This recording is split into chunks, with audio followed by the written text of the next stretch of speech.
Hare Krishna, everybody, and welcome to another Prabhupada Memoirs, where we talk to direct disciples of Srila Prabhupada and to get that insight, that personal relationship, and realizations that they have had with Srila Prabhupada, and what has kept them going in the Krishna conscious movement for decades. We've got Prabhupada disciples now, 50 years on, still so connected, still feel his presence. And one person you can see in front of me is Moksha Lakshmi Mataji. I'm so happy to have her on. And she is one person, some of you might think, I know that lady. And yes, you probably do, because she's probably taught your children. Those are in the UK in the Bhaktivedanta manner. But she's been 30 years as a Gurukul student, teacher, teaching students all over. So I'm so happy, and so much more, by the way. That's just one part, but I didn't want to give too much away because we're going to be talking about how she came into Krishna consciousness, about her time with Srila Prabhupada. And so stay tuned. And thank you. We got approximately 200 of you just tuned in the last minute. So that's really great. And any questions you have, get them ready, because there will be a chance for you to ask these questions as well. And before we go on to the questions, I wanted to ask Moksha Lakshmi Mataji, how are you today? I'm good. Looking forward to this. Oh, we are too. We are so we're so grateful that you've made time to join us today and to talk about Srila Prabhupada. So I'm going to start straight from the start, because I found so many, by speaking to now quite a few Srila Prabhupada disciples, I find it so inspiring how they came into the movement. And I would love to hear your story of before becoming a devotee. What were you doing before? And how did you gain connection with the devotees, if you don't mind? Well, I'm from the centre of England, quite an industrial town, or at least it was, called Wolverhampton, which of course you know because you're nearby there. Yes. And I established the adventure playgrounds and the holiday play schemes in Wolverhampton. And in those days, it was very avant-garde adventure playgrounds. They were new. They were coming from, Sweden, Northern Europe. And they're a way to keep kids off the streets, engaged in a positive way. Wow. So you were not just, before coming to now I can see the connection between Gurukul, being a teacher. You seem to always have something for the welfare of children, which is really nice. So that's what you were doing. So this was I gather this was a government type of job, local council. Yeah, I worked for the council. So you worked for the council. So guys, not everybody started just as a hippie, just so you're aware. You've got here. Well, rather working hippie. Were you? You did that, but you ended up working in those days. So from that point, by doing that service, that job that you were doing, how did you come in connection with, because I believe in the late 60s, you started, somehow you got in connected to the Krishna conscious movement. How did that happen, please? Well, it's a funny story, actually. Please, funny, good. Well, I think it's funny, because in the Hare Krishna Maha Mantra was in the hit parade in England. I think it reached number 13. But so I was going to a club. Now, in those days, if you went to a club to see a band, a group, you're expecting long hair and jeans and guitars. So I went to a club to see the Radha Krishna temple, and I was met with bald men in bed sheets. And I don't know what to make of it. I'll be honest. And this is, you shouldn't give up on people, because when I met the devotees, I honestly didn't know what to make of it. And not only that, they were giving out prasadam, and it was like Bombay mix. Now, even though obviously Wolverhampton's a very multicultural town, and in my class, I think there were like 15 nationalities, at my class at school. But I'd never seen Bombay mix, these kind of long spaghetti type hard things, yellow. And they put this in my hand, and it was like, there was no way I was going to eat it,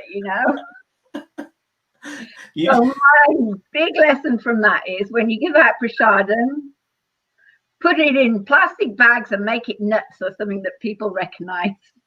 I just really didn't know what to make of it. But my boyfriend had the local hippie shop kind of thing, selling joss sticks and kaftans and beads.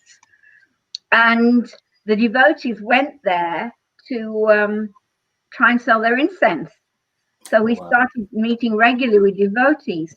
And because we lived in the middle of England, the next thing we know, there's saffron vans full of these shaven-headed men in their bed sheets rolling up at our door, asking if they could stay the night. So the next thing I know, I became like, an ashram almost for traveling Sankirtan buses.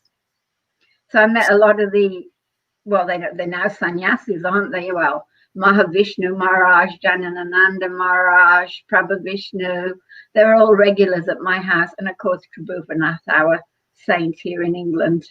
Oh, wow. So they all just came to your place and then... Open door. We used to have the letterbox, and behind the letterbox, we put a string with the key on, so you could pull the string out the letterbox and open the door.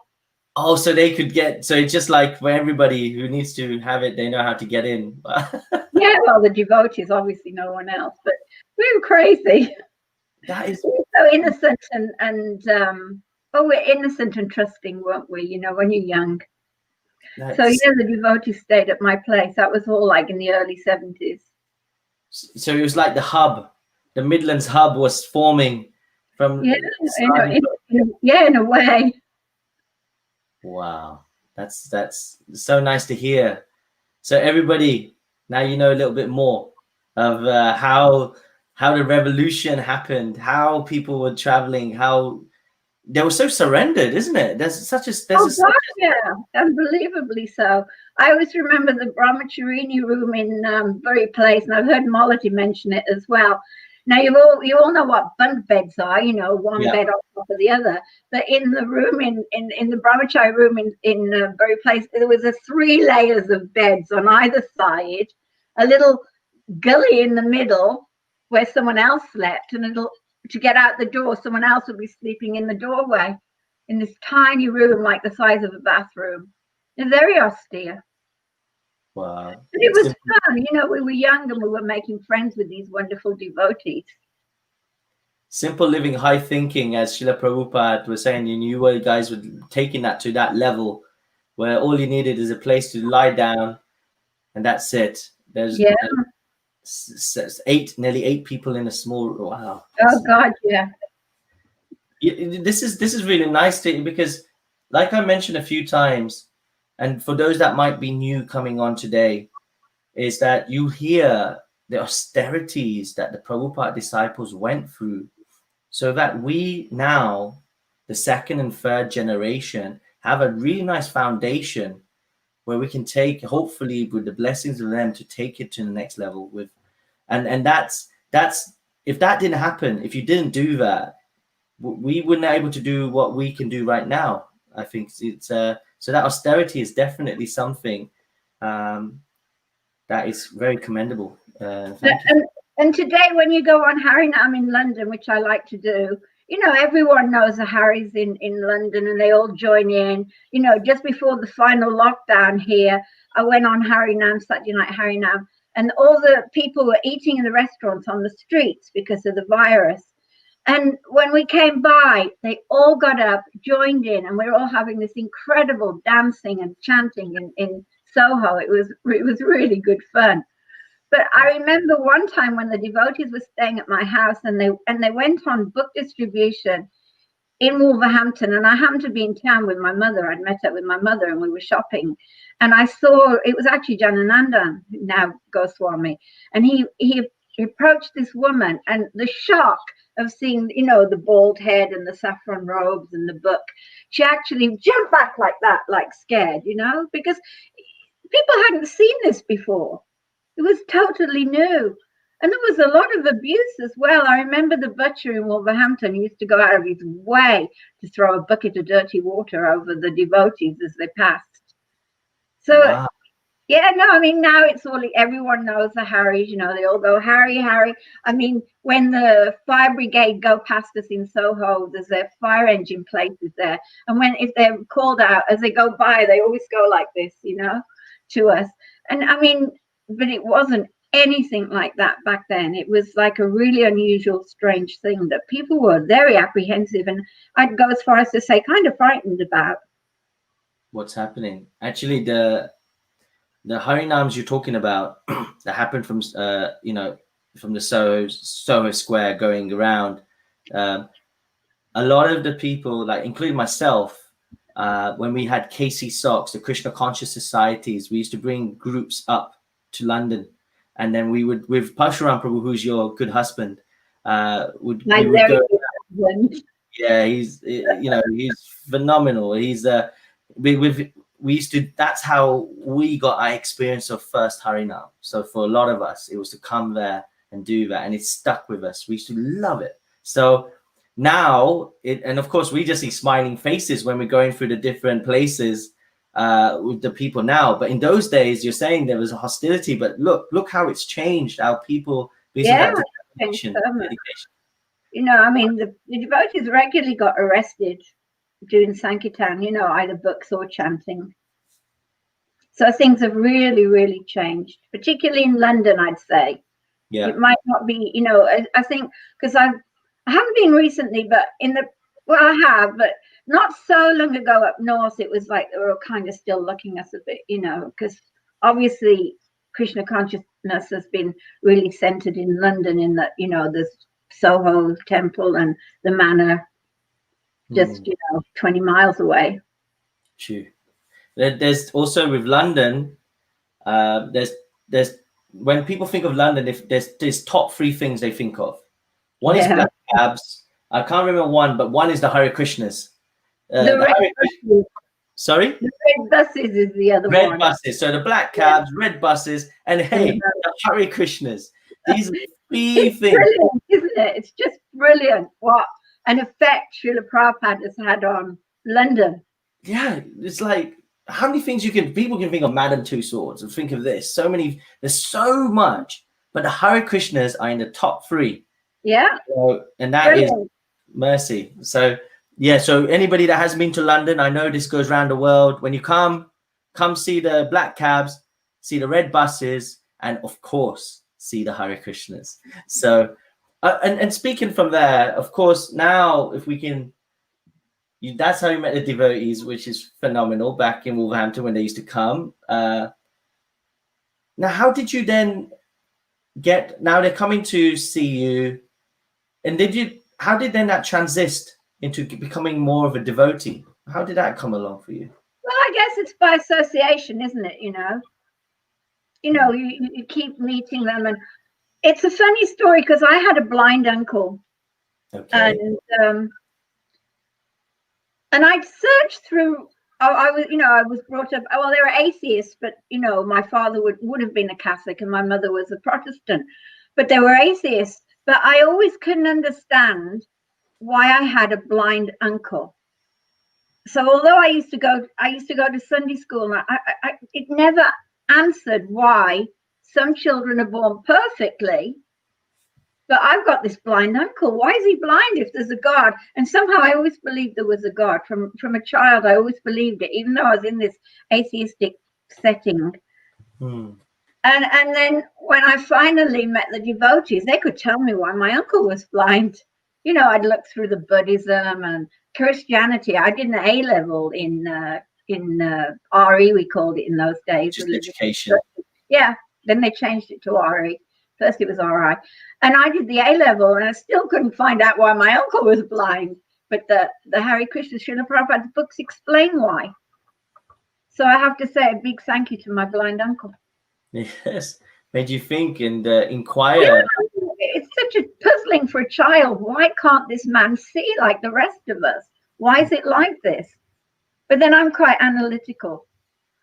So Prabhupada answered my question. And also the devotees were, you know, some of them were a lot of fun, not all of them.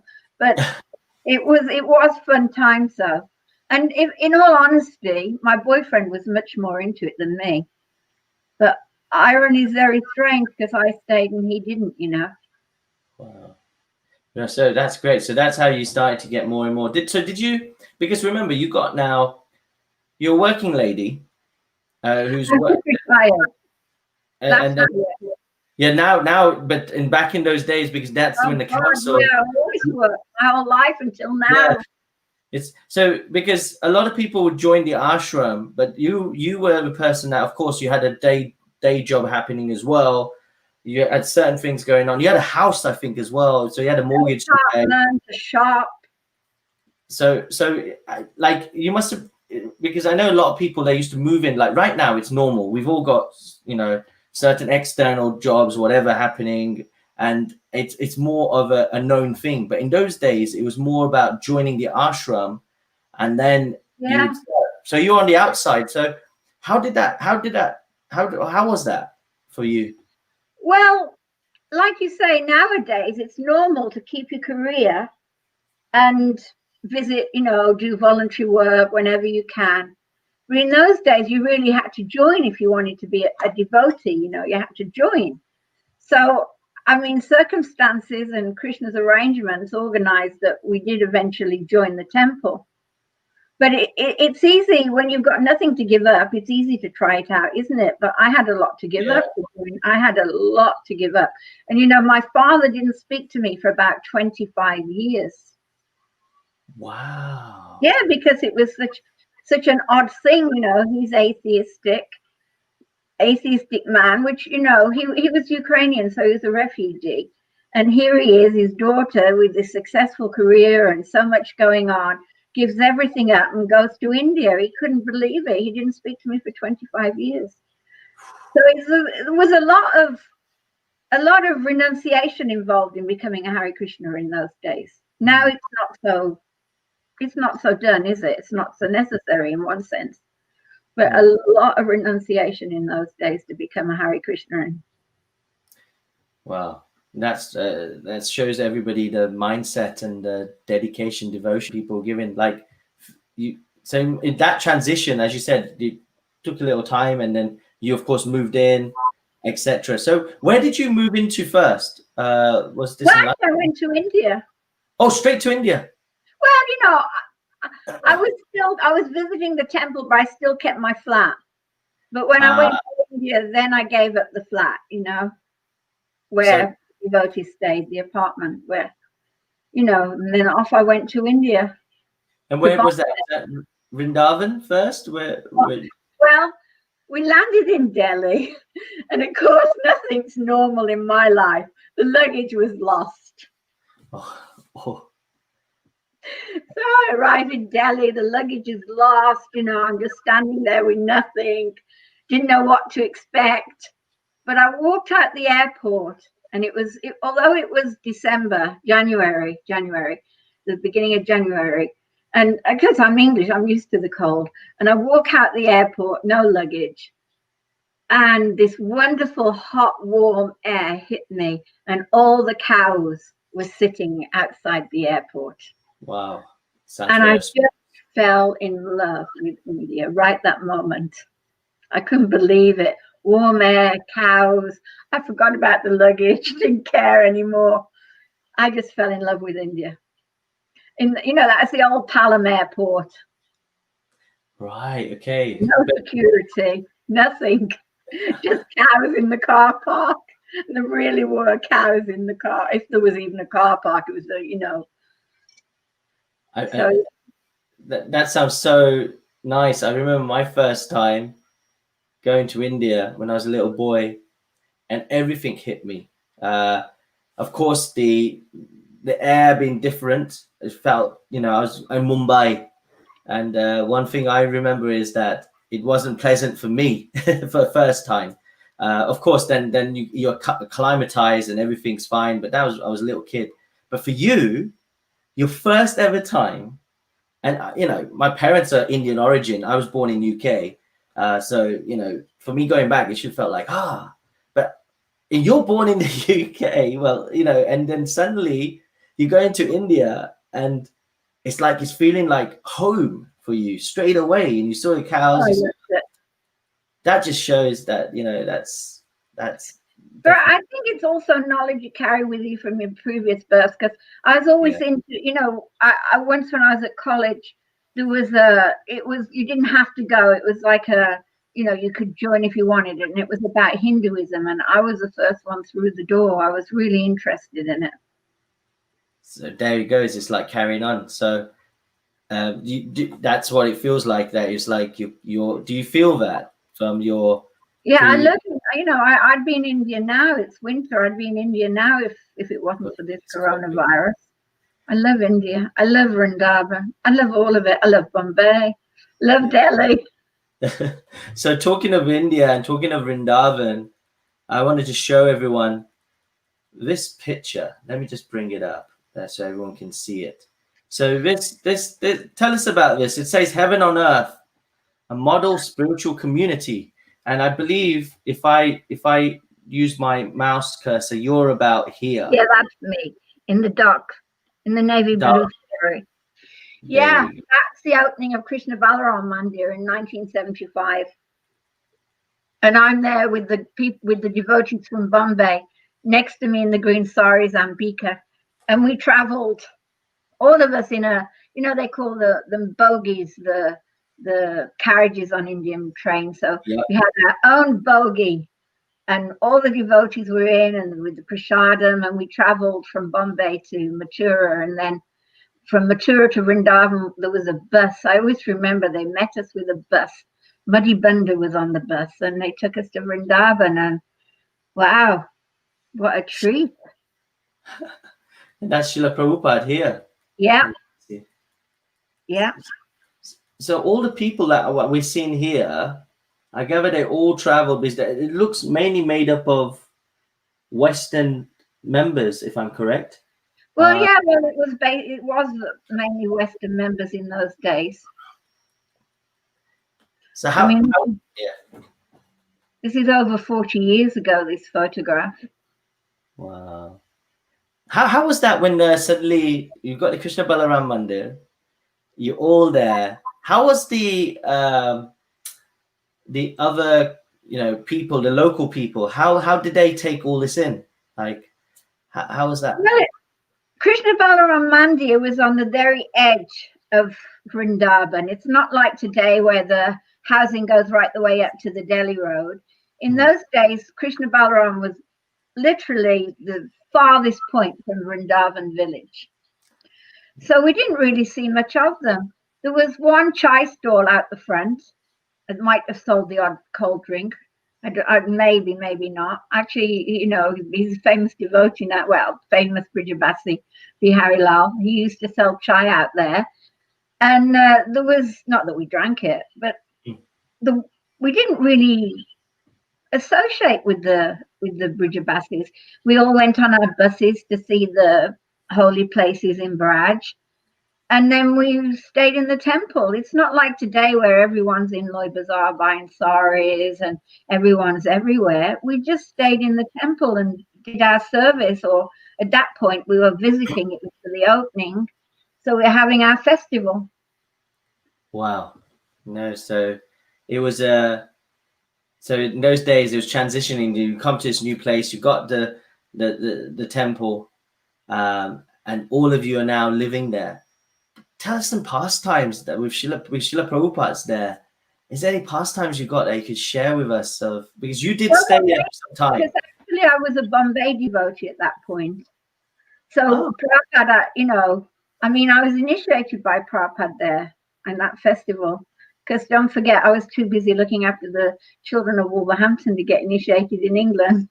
Yes. But I was initiated there, and that was really wonderful. You can actually see on the memories there's where Prabhupada's handing me my beads, which is fantastic. I know. It's funny because I was with Vishaka and we were watching it one time, and I said, that's me, So yeah, I'm right there getting my beads. But I first met Prabhupada in Rath Yatra 1973 in London. And it was actually really far out because someone had given me we had this special magazine. I have one with the middle page missing somewhere. And Mahavishnu Maharaj had well, he was brahmachari then, had inherited something, an amazing amount of money. It was like £30,000 in those days, which, you know, quadruple or whatever. So it was a lot of money. And he spent it all on this Rath Yatra. So we had these awnings coming out in Trafalgar Square. We had this special magazine. So I was distributing these magazines to the crowd. It was a Sunday, if I remember. And suddenly, all the hairs on my body just stood on end suddenly. And I looked round, and there, about a meter away, was Srila Prabhupada dancing, surrounded by all these, you know, Hamsadutta, Tribhuvanath, different devotees. It was an amazing, it was like, you know, an electric charge coming off of him, that, you know, like that. It was quite amazing. That's so phenomenal. I know. And then when you just saw him, because we hear some Prabhupada disciples saying when they saw him, you know, they could see this glow. There was a glow. Well, I got an electric shock. You could feel that. Yeah. I'd seen him earlier in the day getting out of his car at Bury Place, but that was like, you know, unexpected when, you know, right behind me. It was quite amazing. Wow. And, you know, Prabhupada said of that festival, because, you know, Mahavishnu had spent all this money, and Prabhupada said he spends his money wisely. So now we know how to spend money. And it was in the newspaper, but I think it was the Guardian, but I'm not 100% on that. And it said how, you know, the cart of Lord Jagannatha had rivaled Nelson's column. Oh, well, yeah, it was a huge cart. I think there was just the one then. Yeah, it's just the one. So you started in London, Rath Yatra. Srila Prabhupada. How long did Srila Prabhupada stay for that time when he was in London? I can't remember, in all honesty. I probably went back to work, you know. Don't forget, I'm the working girl, you know. Yes, so you go to a festival, go back. Up and down the motorway like a yo-yo, you know. So then from that point, you've you know, after meeting Srila Prabhupada, of course, you're traveling to, after some time, going to India. You now call it home. And you were in India for many years, if I'm right. 10 years. I love India. Like I said, I love India. I would have never left. It was very unfortunate circumstances that I left India. I see. And of course, then, if I can come on to, just to share with everybody, now that we're in India again, I'll show you. There's this picture, you'll notice, is that you there? That's me. This is later. This is actually 1977, when Srila Prabhupada was ill. And every day he'd come and sit under the tree, the Tamal tree, and there'd be Gurukul kids would dance, and, like, you know, the Swami step in front of him, and we'd have a kirtan. Not a rip-roaring kirtan, there were more gentle kirtans. I even remember Srila Prabhupada once telling them to, you know, stop the madanga. I think, you know, maybe, you know, he was in ill health by then. But it was wonderful to sit there. Shall I show my cushion, my special thing? Yeah, so just so everyone's aware, here he is sitting, of course, and Moksha Lakshmi Mataji made this cushion for his feet.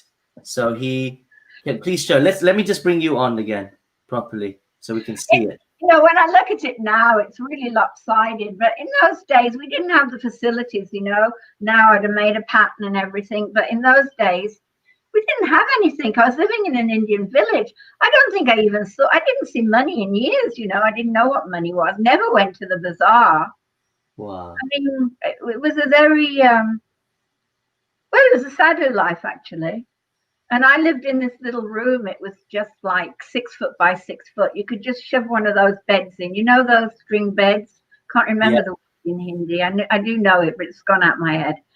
And that was it. And one case, one little metal box I had, and, you know, just a few saris and whatever books were printed. And I lived at the Goshala, and when I moved into that Goshala, there was no running water. We had to get the water out the well. If there was a big bucket, I didn't have the strength to pull it up. If there was a normal bucket, I could do it, no problem. We lived, that's how I lived, like a Brajabasi, actually. If we had electricity, we were really lucky. The first summer I was in Vrindavan, I didn't have a fan in the room. But well, there was no electricity anyway, so it wouldn't have made any difference. But I survived the summer in Vrindavan with no fan, no anything. But somehow I loved it. But anyway, getting back to the cushion, it's a bit. So what would happen? Prabhupada would come in on his palanquin, and you'd be set underneath the tree. And then this was offered at Prabhupada's lotus feet. And then he used to bring it every day, and they'd put these little square, I don't know how to describe them, like little square woven patterned little mats, that's the word, about, 12, 14 by 14, something like that, inches. On top of it afterwards. And then afterwards, they'd take the mats that were offered and give them out to the crowd. Different devotees got them. I hope those devotees still have them and they didn't get lost along the way. But yeah, Prabhupada's lotus feet rested on this, what's supposed to be a lotus flower. I don't know why. Oh, yes, you could see. A lotus flower. So yeah, my cushion from Prabhupada. Wow, what a nice. So that was everybody. If I say, where he's sitting right now, underneath that cushion would have been there. Yeah, under Prabhupada's feet. Look, you can see there's only one person between me and Prabhupada. Look at that. Yeah. It's wonderful, isn't it? So near to Prabhupada. Wow. So now you have that, remnants of him, and all the time you must be thinking, Well, I'm going to take it to Prabhupada's house eventually, and it can stay there, but I'll keep it a few more years. Oh. So there we go. So if anybody wants to see it, I will speak to Moksha Lakshmi Mataji, or later on it'll be Prabhupada's house in Vrindavan. Well, that's going to, when I die, it can go there. Oh. It belongs there, really, but let me have a few more years with it. Of course. No, so thank you for sharing. It shows the connection and the service and the mood of the disciples, that even the smallest little thing to give Srila Prabhupada comfort. And like you said, there was no money. It wasn't like you had the money. You just, okay, but somehow you materialized, not just putting any cushion, but he made a lotus flower cushion that he could rest his feet on, which is lovely. So is there any, for you, any interactions that really stand out for you with Srila Prabhupada? Yeah. Well, the first time Srila Prabhupada spoke to me was actually in Bombay, and I'd been in his room with my god sisters cleaning it while he'd been giving class and out on his walk. And I mistimed leaving the house, and as I walked down the stairs, Prabhupada was walking up. So I jumped because in those days it was an apartment block and Prabhupada had the top apartment. So I jumped into some lady's kitchen, she had the door open, and I jumped in there, leaving the stairways clear for Prabhupada. And Prabhupada stopped, and I paid my obeisances, and Prabhupada stopped and waited for me to get up. And he said, "So you are chanting Hare Krishna?" And I said, "Yes, Srila Prabhupada." And he said, "Jai," and walked on up the stairs. So when you look back on your life and you think about everything that's happened, I always think, well, the important thing to Srila Prabhupada is if I was chanting Hare Krishna. That was what was important. He could have asked me anything, but he said, "So you are chanting Hare Krishna." So that was the important thing. And in Bombay, we had a few adventures on those stairs because one time we cooked a huge feast for, I think, this is Juhu.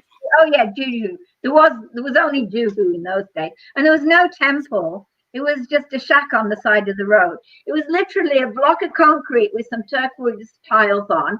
Then there was a brick deity room where the deities lived, with a small kitchen for their offerings. Then there was a bigger kitchen. This is all like tagged onto the one side. There was a bigger kitchen for the devotees, which was only half bricked. The rest was a gap, I mean, a space, no windows, a gap, and then a straw roof. Oh.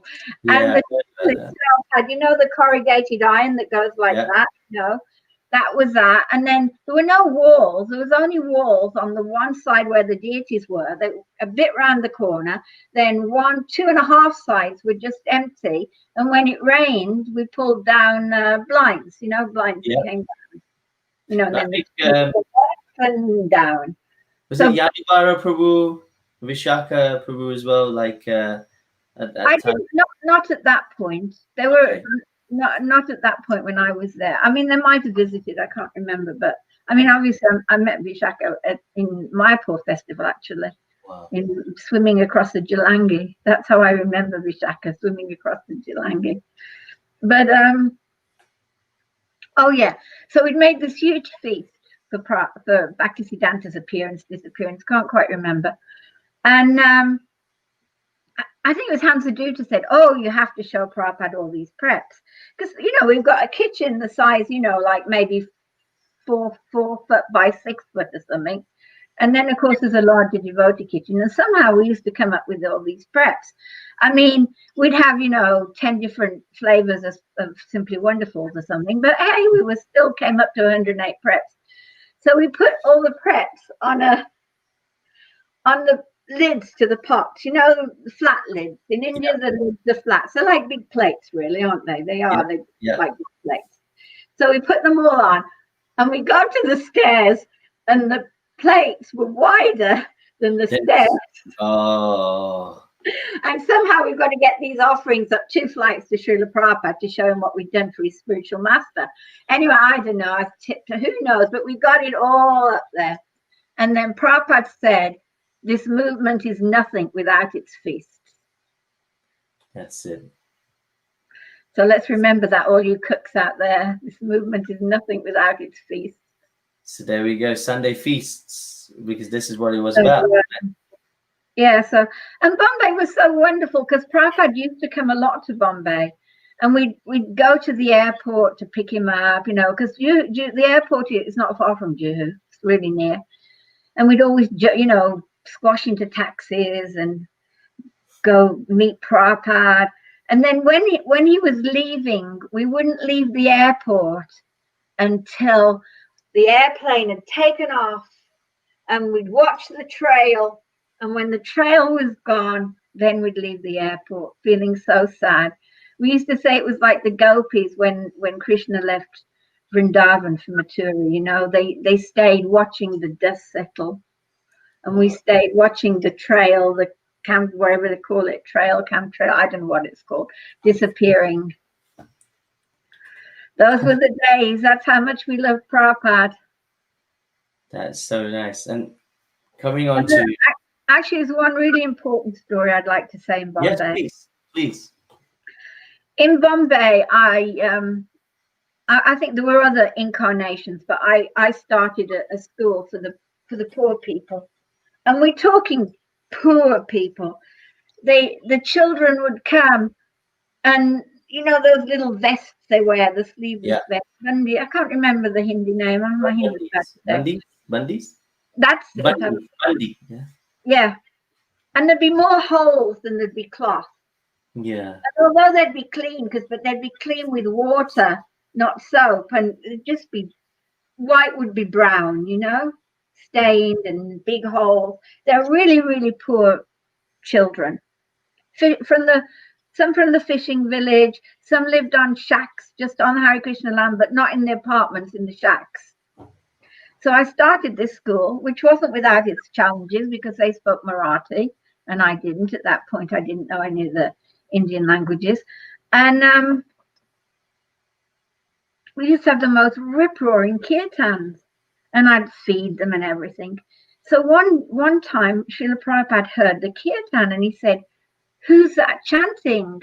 And they said, oh, there's a school, Srila Prabhupada, for the local poor children.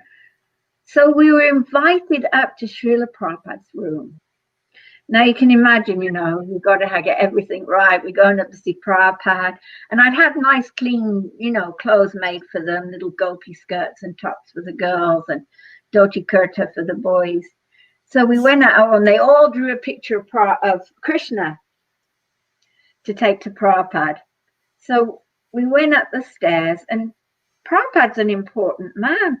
And he's got all kinds of Bombay business people, important people in Bombay, sitting in his room. But we come in, we pay our obeisances, and Prabhupada says, Prabhupada looked at the pictures and he couldn't recognize all of them. I wasn't clever enough to put the good ones on the top. I know that trick now. He's kind of looking at these pictures from these little kids. And the amazing thing is Srila Prabhupada's inclusiveness. Because there he is sitting in a room full of important business people, Bombay people, doctors. But he has time for the little people. He has time for these street children, Bombay street children. So that's Prabhupada's inclusiveness. And the sage sees with equal vision, the Bombay businessman, the Bombay street children, It was very endearing to see Srila Prabhupada like that. The Prabhupada cared for all of us. He didn't see the external body. He saw the soul within. Thank you for sharing, and the lessons for all of us there. Oh yeah, I really loved that about Prabhupada. When I think back about my memories, that's such a special thing, No, fantastic. I want to bring up this, because now coming back to Vrindavan. Vrindavan. So Vrindavan being the place, and I just want to share with you, everybody.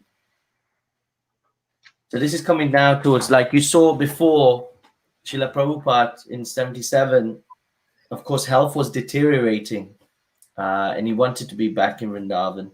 And we all saw that picture of Srila Prabhupada by the tree in the temple itself, and Moksha Lakshmi Mataji was showing the lotus cushion that they would use he would put his feet on. Now we are coming. Please explain what's happening here. Well, this is November the 14th, 1977.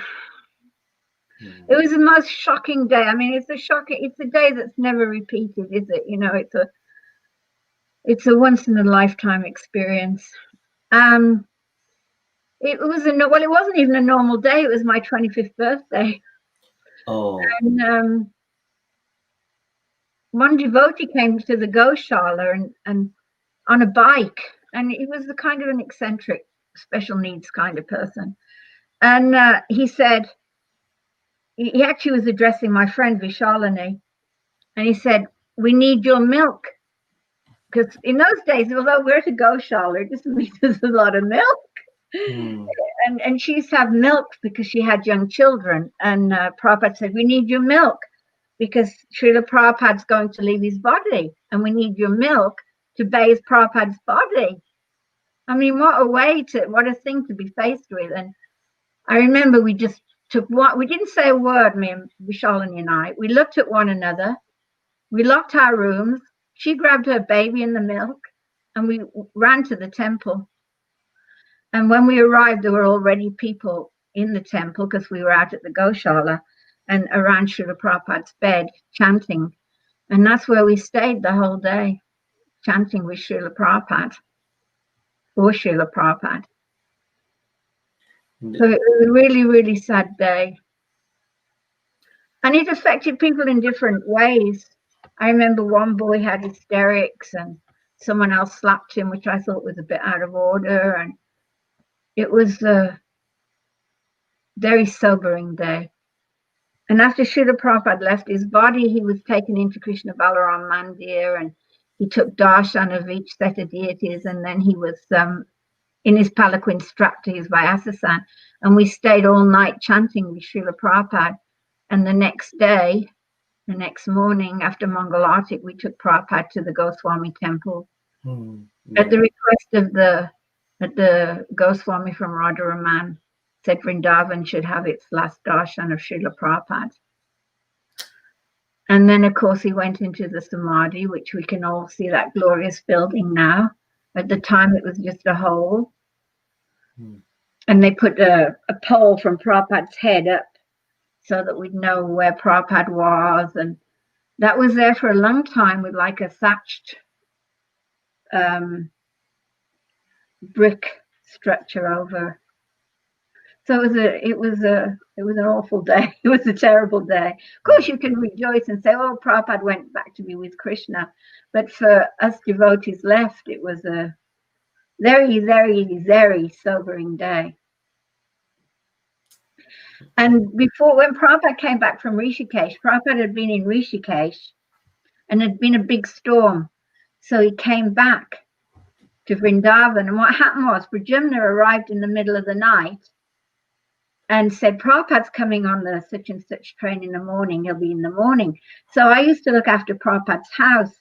So they sent for me at the Goshala, where I stayed, to in my 6x4 room, where to get Prabhupada's house ready. Now, when I arrived, someone had got there before me and had thrown buckets of water without sweeping. So, I was kind of ankle knee deep in muddy water because they hadn't checked all the channels out of the house. You know how in Vrindavan, in India, you can sweep the water out of the house, but that's not the method we use because, they get blocked up, those channels, those pipes out of the house. And I got Prabhupada's house ready for the last time. And that was also sad. That was the last time, because after that, his servant used to clean the room around him, kind of thing. And when Prabhupada arrived, he was carried into his house. And I remember the shock, because Prabhupada had a really strong walk, with his stick, head up. And to see Prabhupada being carried into his house was extremely shocking, to see the deterioration. And in those days, we had like this collective consciousness. So all we talked about is what Prabhupada had eaten that day, And a juicer arrived from America, Los Angeles or somewhere. And we thought, oh, this is it now. Prabhupada can have his vegetables, his fruits all juiced, and he'll be able to drink them and he'll get better. And every day we'd be talking, they say, oh, he drank this much orange juice today. He drank this much apple juice. And that's what we talked about. Our whole consciousness was on Srila Prabhupada and getting better. So in one way, there were sad times. I didn't actually think Srila Prabhupada would leave, but I was wrong there. But I prefer to remember the happy times. I'll tell you Prabhupada was tricky. You want to hear a tricky story about Prabhupada? Definitely. And I just want everybody to know there is Mataji as well, I think, just in the back here. Behind Arundhati. Behind Jagadish and Arundhati. There's little Savanandi next to Arundhati. Oh. B.B. Govinda's at the front. He was, of course, Ayodhyapati then. And there's, his name. I just said his name. It's gone out my head. Prabhupada's servant there, and his son's there with the glasses and the hat, Somya. Yeah, Prabhupada was tricky. What happened was, I thought he was tricky. What happened was, we were in Vrindavan, and the deity's garlands were brought by the Mali, the garland maker, and they were bought. The garlands were bought. And Prabhupada wanted the devotees to make them. And he said, okay, you all come to my room such and such a time, and I'll teach you how to make garlands. And Prabhupada seemed to know everything about everything. He told them how to keep the flowers fresh. You fold them up in a wet cloth, and you hang them in a cool place. And Prabhupada knew everything. And so we all went to Prabhupada's rooms, and I was shocked at how many people there were. There's like, where did all these people come from? Devotees arrived. I don't know. It's almost like they flew in from New York or something. There were piles of devotees in the room. And Prabhupada said, oh, wonderful. You're all here to learn the garland making, that kind of conversation. He said, oh, Himavati knows how to make garlands. She'll teach you. So he tricked us all to go there to learn the garland making so we could get this going with the devotees making the garlands for Krishna Balaram. He didn't actually show us, Himavati did. So we all started making garlands every morning, you know, after Mangalartik, before the deity greeting. And, you know, a lot of them, those little white jasmine and night queen, those kind of flowers in India. So one time I decided, because a lot of them, you know, if you're threading them and the stalk breaks, you can't use them for garlands. So there were a lot of these flowers left for that can be used for garlands. The stalks were broken. So I gathered them all up, and when Prabhupada came out of his house, I threw them over him from the guest house balcony. You know, I had this vision in my head about the demigod showering the flowers on Srila Prabhupada. You know, so I showered the flowers that were left over that I considered unusable. And he sent back the message to me, don't waste flowers. Right, you know, money was tight in those days, and on reflection, they could have been used for the arty plates. I thought that was very interesting how Prabhupada, you know, was very, very keen to be economical with everything. I love that story. You know, tricky and economical.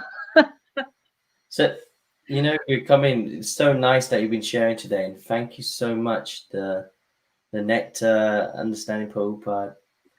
And oh my God, it's 10:02. I've got to tell you the bathroom story with the big madness. Got to tell that story. That's everyone's favorite. Someone told me people tell that story as if it's their story. I hope not. But anyway, what happened was I used to clean Prabhupada's house. Shruti Rupa was doing it first, and then she returned, and I was doing it with her. But then suddenly Shruti's going. I love Shruti Rupa. She's great. And I'm left with the house. And so I'd sneak in after Mangalartik. And there's a back entrance to Prabhupada's house through the garden. So I'd go through this back entrance, through the garden, sneak in. And Prabhupada's doors would be open from his old bedroom, the original bedroom, through the corridor, through his prasadam room, and into his darshan room. And all the doors would be open. So I would start cleaning the back of the house, but I used to close the doors first to minimum distraction in case it was noisy in the bathroom. So I'd close the doors, and a lot of times I could close them without Prabhupada noticing or without showing that he noticed, but occasionally he'd look up at me, you know, and then I'd pull the doors and pay my obeisances, and I'd start cleaning the bathroom. So Prabhupada took mustard oil massages before he shut his bath.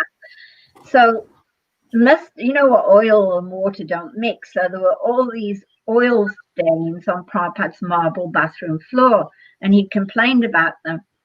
So I had gotten this white scouring powder. You know, we call it Vim or Ajax here. And I used to sprinkle it across the whole bathroom, and I'd get the you know, like the witch's broomstick, those hard sticks, jaru they call in Hindi.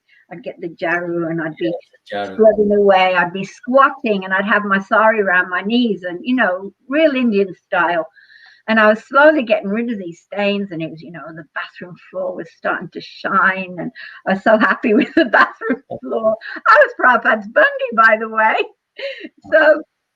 So one time I'm there, the powder's all over the floor. I'm there, sorry, around my knees, scrubbing away with the broom, and the bathroom door opens slightly, and his head pops around, and it's Prabhupada. And I was so shocked, because in all the so many, you know, well, it was a few years I cleaned, Prabhupada never come in, and I was like, oh my, you know.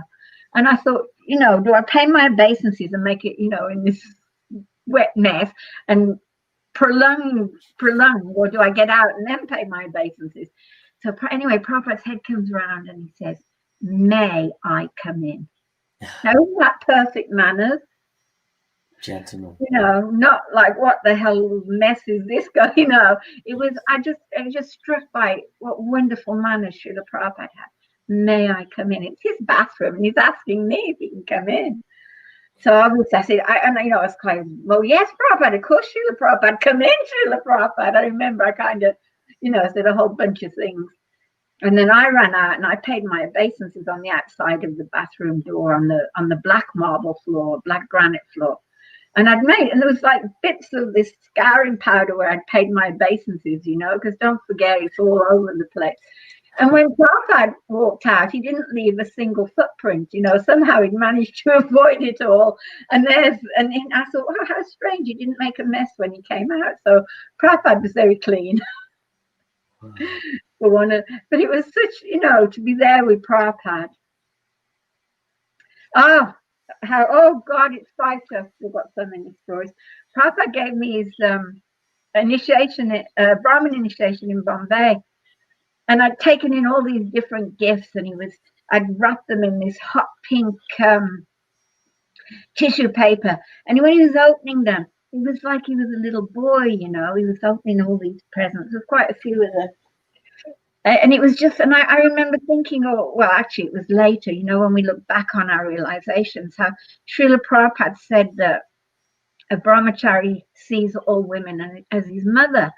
And there was Prabhupada. I was like his granddaughter age, but I was seeing Prabhupada like he was a child. And I thought that's his energy that, he sees everyone as a mother, like he taught us.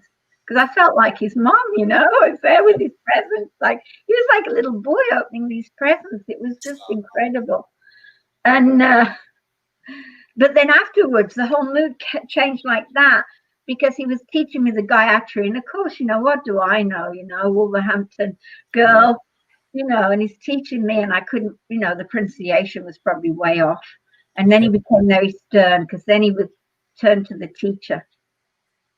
I had to push that story in really fast. It's and Moksha Lakshmi Mataji, hopefully we can get you on again, because 1 hour is not enough to go through everything. Yeah, it's my life, isn't it? It's been the last. It's no way. Like 69 when I met the devotees, and the influence started 6 or 7 to 8, and oh God, it's a lot of years. So I'm hoping we can, at a later stage, if we permit, we can rejoin. Yeah, I'd love to. No, so everybody, thank you for joining. Thank you for having me. It's been my pleasure. And I'm, the principles of Srila Prabhupada, what he stood for, the stories you told us, really, really emphasizes, the magnanimity of Srila Prabhupada and who he was. And for me, it's really touching to see, and the gentleman qualities he had. Incredible gentleman. What you're saying, in his own bathroom, may I come in? Just like that. That's such a pristine character. He was such an amazing personality. And I want to just ask you, because personally, I'm so amazed and so in awe of how the love and reciprocation that the disciples have for Srila Prabhupada, even though it's been so many years that he's off this planet. How do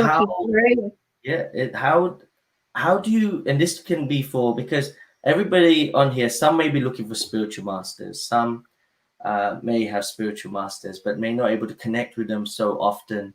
How have you got any advice for those on the session today, and for those that might be hearing, how they can keep that spirit of, or if they're looking for to serve a spiritual master, and how they can keep that carrying on in their lives without receding in their spiritual life? Well, it's a way of life, really, isn't it? It becomes your life. And you have to have a certain amount of determination that that's what you want from your life. You want to serve your spiritual master. That's your choice. You've made a choice. And when you make that choice, then you have to keep making good choices. Life, we're thrown all the wild choices, aren't we? And we have to make sure that we're making the choices that will help us on our spiritual path. Because Maya's going to throw all kinds of stuff at us, you know, I mean, I had a huge test recently, but you just have to be determined. When Arjuna shot the bow at the Swayambara Draupadi, he only saw the fish's eye. He didn't see the water, he didn't see the wheel. You know the story.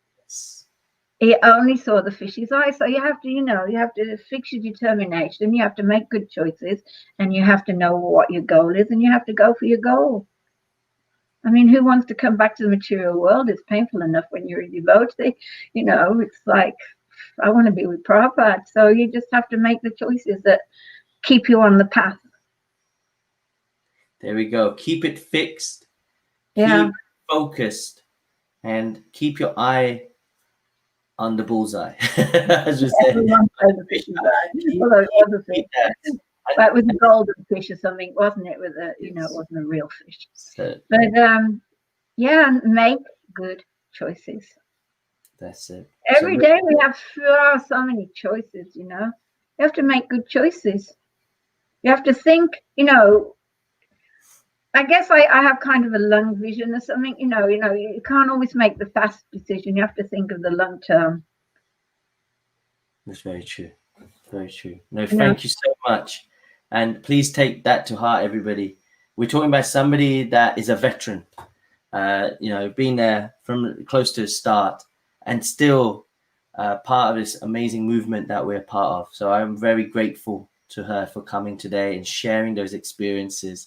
And hopefully it's helped you all even have that, even more insight into Srila Prabhupada, that we connect. Of course, Srila Prabhupada has left his books for us. We should all try to read them. So please do. Maybe pick one up, read. And now you're hearing more personality of Srila Prabhupada's personality from Moksha Lakshmi Devi. So thank you so much. Thank you. My pleasure. And thank everybody. Choices. Sorry? I didn't make good choices. That's my new motto. Make good choices. That's what we've got from this. So thank you. So Hare Krishna, everyone, and have a great one. Thank you. Hare Krishna.